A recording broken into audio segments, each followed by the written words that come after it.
मियां नवाज शरीफ साहब की आमद जो है वो ऑलमोस्ट कंफर्म हो चुकी है। आज वो शायद दुबई हों और दुबई के बाद वो पाकिस्तान का रुख करें। मियां साहब अपने वतन क्यों ना वापस आए? मियां साहब का पूरा हक है वो अपने वतन वापस आए और अपनी सियासत को जारी और सारी रखें। 3 बार के वजीर आजम हैं और उनके लिए पाकिस्तान में बहुत गुंजाइश मौजूद है।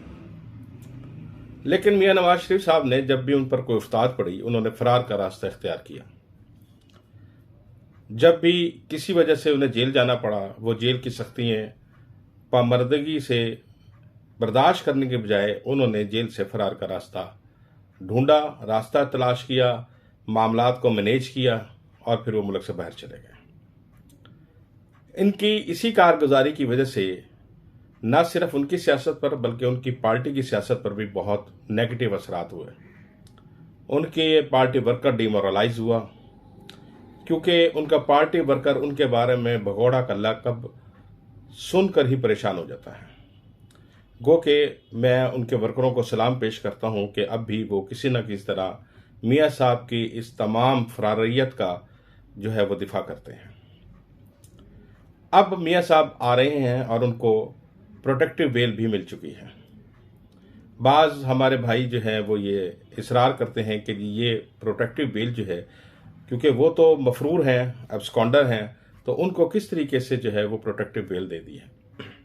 तो मैं उन्हें कहता हूं कि पाकिस्तान में हर वो चीज़ हो सकती है जो आप किसी और भी मुल्क में होने का तस्वुर नहीं कर सकते, ख़ास तौर पर अदालती मामलात में।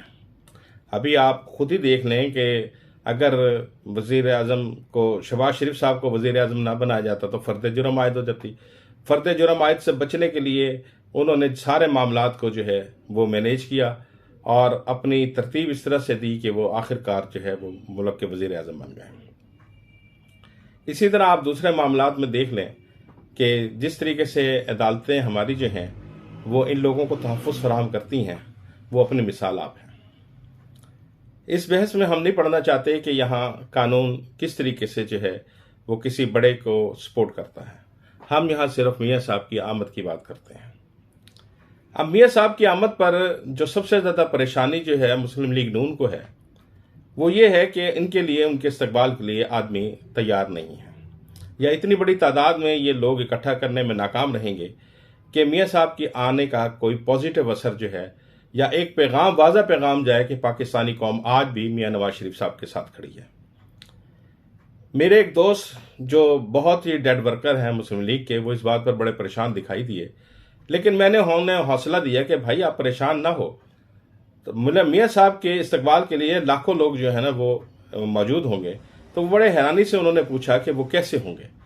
मैंने कहा यार आप बड़े सादा से लोग हैं, मैं आपने जलसे करके देख लिया, आपके लोग नहीं आए, आपने बिरयानियाँ खिला के देख ली, लोग नहीं आए, आपने वलीमे सजा के देख लिए, लोग नहीं आए। लेकिन अब एक सूरत आप फरामोश कर रहे हैं कि जो लोग ला रहे हैं वो खुद ही इन सारी चीज़ों का बंदोबस्त करेंगे।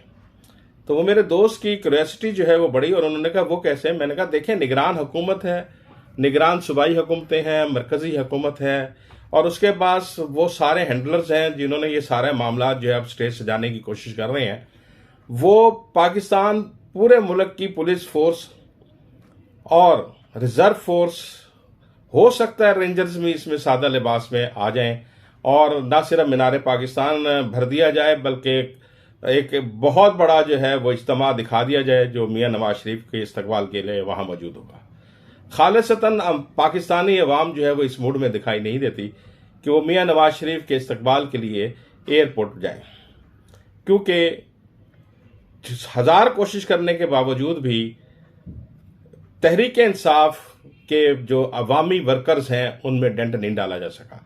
आपने बहुत सी प्रेस कॉन्फ्रेंसें करा ली, और अगर मैं कहूं कि उसका नेगेटिव असरात ही पड़े हैं तो वो बेहतर हो, वो ज़्यादा बुरा नहीं है कि मैं अगर ये कहूं कि इस सारी कार्रवाई का जो नतीजा निकला वो सिफर निकला।